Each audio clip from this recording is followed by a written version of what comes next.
ఒకవేళ నేనేమన్నా నిజంగానే మా జగన్మోహన్ రెడ్డి గారిలాగా అక్రమాస్తులు సంపాదించాను అనుకోండి, ఆ అక్రమాస్తులు కేసులు పెడతారు. హ్మ్. అక్రమాస్తులు సంపాదించినప్పుడు ఏం చేస్తారు? నా దగ్గర ఏమీ లేవు నెగిటివ్స్. హ్మ్. లేనప్పుడు మరి ఆరోపణలుగా సార్ చేయగలుగుతారు. ఒకవేళ నేను నిజంగా అంత సంపాదించుంటే, నేను ఇప్పుడు నా సొంత ఇంట్లో మా నాన్న కట్టిన ఇల్లు అది. మా తాత సంపాదించింది ఒక 6 ఎకరాలు, 1 ఎకరం ఈ ఫ్యాక్టరీ తరపున అమ్మేశాను. ఒక 5 ఎకరాలు ఉంది. ఈ 2 తప్ప మా దగ్గర ఇంకేమైనా ఆస్తులు గీస్తులు ఉంటాయి. హ్మ్. మీరు ఎవరైనా సరే చూపించి తీసుకోమని నేను ఓపెన్ గానే చెప్తున్నాను సార్. ఏదేమైనా టీడీపీ అయితే ఇక కాసేపు రాజకీయాలకు వస్తే హ్మ్. చాలా చిన్న స్థాయి నుంచి వచ్చిన మీరు చాలా చోట్లల్లో మీ గురించి తెలుసుకుందాం అనే ప్రయత్నం చేసినప్పుడు ఎక్కడ కూడా నాకు ఏం అర్థం కాలేదు. సార్ అసలు రాజేష్ మహాసేన కుటుంబ నేపథ్యం ఏంటి అని అంటే ఏం చెప్తారు? మా తాత సరిపల్లి వెంకటస్వామి గారు సార్. ఆయన కష్టపడి సంపాదించాడు 12 ఎకరాలు. తర్వాత మా తండ్రి సాధు సుందర్ సింగ్ గారు. ఆయన ఏదైతే వ్యవసాయం కంటిన్యూ చేశాడు. హ్మ్. మా అమ్మ స్వరాజ్య లక్ష్మి, ఆవిడ హౌస్ వైఫ్. ఆవిడ పొలిటికల్ గా ఒక పార్టీలో నిలబడి, తెలుగుదేశం పార్టీలో నిలబడి అప్పుడు ఉప సర్పంచ్ చేసింది. హ్మ్. నాకు తమ్ముడు చెల్లి, వాళ్ళు కూడా అక్కడ ఊర్లోనే ఉంటారు. హ్మ్. అది నా సాధారణ అంటే అతి సాధారణమైన కుటుంబం సార్ మాది. ఎట్లా అసలు మీ కెరియర్ ఎట్లా స్టార్ట్ అయింది? ఎక్కడ చదువుకున్నారు? మీ మీద ఇంకో ఆరోపణ ఏందని అంటే కాసేపు డిగ్రీ చదివానంటారు, కొంతసేపు డిగ్రీ ఫెయిల్ అయినా అంటారు. దాని మీద కొన్ని ట్రోలింగ్స్ ఉన్నాయి. అసలు ఏంది అసలు మీ డిగ్రీ వెనకాల డిగ్రీ ఫెయిల్ అయిన కూడా డిగ్రీ చదివినట్టే కదా సార్.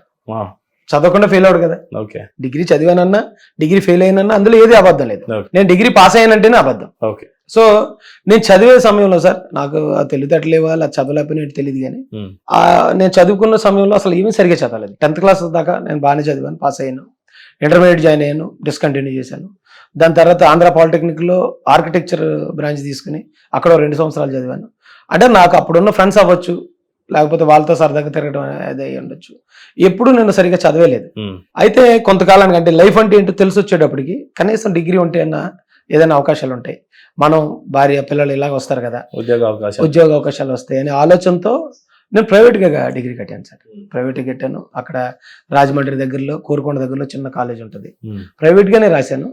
ఒకే ఒక ఎగ్జామ్కి అటెండ్ అవ్వలేదు, ఇంగ్లీష్ ఎగ్జామ్కి. ఆ ఇంగ్లీష్ ఎగ్జామ్ ఫెయిల్ అయ్యాను. ఏ కోర్స్ చేశారు డిగ్రీలో? Sociology sir. ఇదే ప్రశ్న చాలా మంది ఇరుక్కున్నారు. అంటే నేను కూడా ఎప్పుడు చదవను కదా, నేను ఇరుక్కోవచ్చు.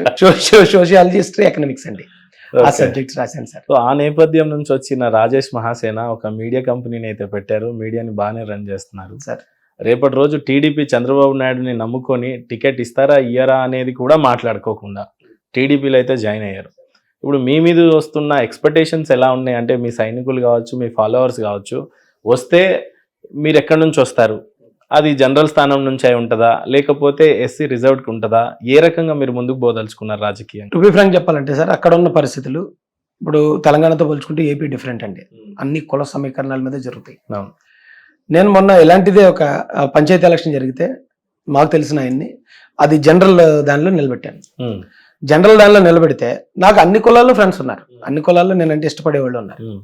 కానీ ఎస్సీ ఓటింగ్ 300 ఓటింగ్ ఆ గ్రామానికి, టోటల్ ఓటింగ్ 2100.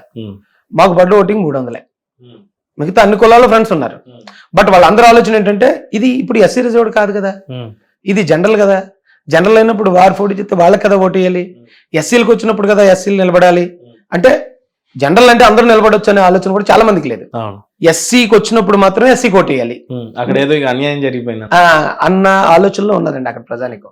ఇప్పుడు ఒకవేళ జనరల్లో తెలుగుదేశం పార్టీ మా మీద ఉన్న నమ్మకంతోనో, లేకపోతే నాకో లేదా మరొకరికి సమర్థులైన వాళ్ళకో ఎస్సీని ఒక జనరల్లో నిలబెట్టినా అసలు ఎస్సీ నిలబడ్డేటి కాన్స్టిట్యున్సీలో అనుకుని అవతల పార్టీ మన కాదన్నా సరే ఆయన ఇది ఓసీ, జనరల్ అంటే ఓసీ కాబట్టి మనం ఓసీకే ఓటు వేయాలి అనే ఆలోచనలో చాలా మంది ఎస్సీలు కూడా ఉన్నారు. బై ఎనీ ఛాన్స్ రాజేష్ కొద్దిగా తెలివిగా మాట్లాడి రేపు జనరల్ స్థానంలో ఇవ్వకుండా ఎస్సీ రిజర్వ్ స్థానాల్లోనే ఇస్తారేమోనని ఇప్పుడే ఇలా మాట్లాడడం స్టార్ట్ చేస్తున్నాడా? అంటే అసలు నాకు ఇస్తారన్న ఆలోచన ఆశ లేదండి. ఫస్ట్ పాయింట్, నా ఆలోచన అంతా నా శత్రువును ఓడించాలి, రాష్ట్రాన్ని కాపాడుకోవాలి.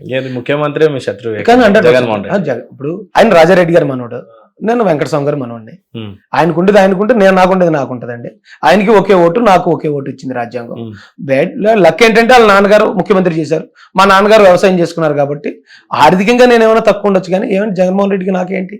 జగన్మోహన్ రెడ్డి గారిని ఇంకా బాగా నేను పేపర్ చూడకుండా మాట్లాడగలుగుతాను, ఆయన అయితే పేపర్ చూస్తే తప్ప చదవలేడు. ఆ ఆస్పెక్ట్ లో చూస్తే ఆయన కంటే నేనే ఎక్కువ ఇంకా చెప్పాలంటే. అంటే ఇది ఓవర్ కాన్ఫిడెన్స్ కాదండి, ఆయన మొన్నటిదాకా ఆయనతో కలిసి ఉన్నాం అన్నాం కాబట్టి ఆ చనువుతో మాట్లాడుతున్నాం తప్ప ఇక్కడ ఎవరు. ఒక పక్క చంద్రబాబు నాయుడు గారికి ఎన్నో స్థానాల్లో కనీసం డిపాజిట్లు కూడా రాని పరిస్థితి, ఒక పక్క వీళ్ళకి చూస్తేనేమో జగన్మోహన్ రెడ్డి గారి బొమ్మను చూసి 151 కాన్స్టిట్యున్సీలు కట్టబెట్టారు. ఈ నేపథ్యంలో అసలు ఏ రకంగా చంద్రబాబు నాయుడు జగన్మోహన్ రెడ్డిని ఎదుర్కొంటారు అని అంటే? అసలు చంద్రబాబు అనే వ్యక్తిని ఎదుర్కోవాలంటే జగన్మోహన్ రెడ్డికే కాదండి, ఎవరికైనా సరే కొన్ని అబద్ధాలు కొన్ని మోసాలు చేస్తే తప్ప చంద్రబాబుని ఎదుర్కోలేరు. మీరు అంటున్నారు కొన్ని నియోజకవర్గాల డిపాజిట్లు రావని. తెలుగుదేశం పార్టీలోకి వచ్చిన తర్వాత మేము చూసిందండి, అంతకుముందు మాకు కూడా పూర్తిగా తెలియదు. తెలుగుదేశం పార్టీ క్యాడర్ ఎలా ఉంటదంటే అండి, కింద స్థాయిలో ఒక 1000 మంది ఒక మీటింగ్ అటెండ్ అయ్యారంటే 1000 మంది కూడా ఒక ఎంపీటీసీఓ, ఒక జడ్పీటీసీఓ, ఒక సర్పంచ్ చేసిన వాళ్ళు అందరూ లీడర్స్. అందులో 23 స్థానాలకే పరిమితం అయిపోయింది, ఏమీ లేదు అయిపోయింది తెలుగుదేశం పార్టీ అన్నప్పుడే 40 నుంచి 46% ఓటింగ్ ఉంది దానికి. ఆ సమయంలో ఎస్సీ, ముస్లిం, క్రిస్టియన్ ఈ 3 వర్గాలు కాంగ్రెస్ ఓటింగ్. మేము కాంగ్రెస్ తో విభేదం పెట్టుకుని కాంగ్రెస్ నాకు అన్యాయం చేసిందన్న జగన్మోహన్ రెడ్డి ఆయన పెట్టిన పార్టీ పేరు వైఎస్ఆర్ అని పెట్టకుండా వైఎస్ఆర్ కాంగ్రెస్ అని పెట్టాడు. ఇప్పుడు మన ఇంట్లో ఎవడన్నా చంపినోడి పేరు మన పిల్లడికి పెట్టుకోం కదా. నష్టపోయిన పార్టీ పేరు ఎందుకు తీసుకొచ్చాను పార్టీకి తోక తగిలించాడంటే మాలాంటి వాళ్ళందరూ మోసం కాంగ్రెస్ ఓటింగ్. చంద్రబాబు నాయుడు గారు అప్పుడప్పుడు బీజేపీతో కలిసారు, మాకు బీజేపీ అంటే అలాగే వ్యతిరేకత ఉంటుంది కాబట్టి, కాంగ్రెస్ అయితే ఎప్పటికీ బీజేపీలో కలదు కాబట్టి ఈ 3 వర్గాలు కూడా జగన్మోహన్ రెడ్డికి 2014లోనే అతనికి నిలబడ్డాం, 2019లో నిలబడ్డాం. సో ఇప్పుడు పరిస్థితి ఎలా ఉందంటే జగన్మోహన్ రెడ్డి అధికారం వచ్చిన తర్వాత ఎస్సీలకు సంబంధించి 27 పథకాలు రద్దు చేయడం కానీ, ఎస్సీల మీద దాడులు చేయించడం, శిరోమండలం పోలీస్ స్టేషన్ లో ఎక్కడ బీహార్లో, ఉత్తరప్రదేశ్ లో కూడా జరగలేదు. పోలీస్ స్టేషన్ లో శిరోమండలం ఒక ఎమ్మెల్యే చేస్తే రాష్ట్రపతి చెప్పాడు ఎఫ్ఐఆర్ చేయమని, అయినా ఎఫ్ఐఆర్ చేయలేదు. అక్కడ జరిగిన ప్రతి మర్డర్ వెనకాతలో వైసీపీ నాయకుడు వస్తుంది, అది ఓపెన్ సీక్రెట్. ఎమ్మెల్సీ ఉన్నాడు, ఎమ్మెల్యేలు ఉన్నారు, వీళ్ళందరూ వాళ్ళ మీద చర్యలు తీసుకోకపోవటం ఒకటి, పథకాలు రద్దు చేయటం, మా వాళ్ళ ల్యాండ్స్ లాక్కోవటం, అది ఎస్సీలకు ఉన్న సమస్యలు అండి. ఈ గవర్నమెంట్ వచ్చిన తర్వాత క్రిస్టియన్ మిషనరీ ఆస్తులు, సిబిసిఎన్సి, ఏఎల్సి, వేల కోట్ల రూపాయల ఆస్తులు, ఆ రెండింటిని కబ్జా చేయడానికి చాలా ప్రయత్నాలు చేశారు వీళ్ళు. నేనే అడ్డుపడ్డాను.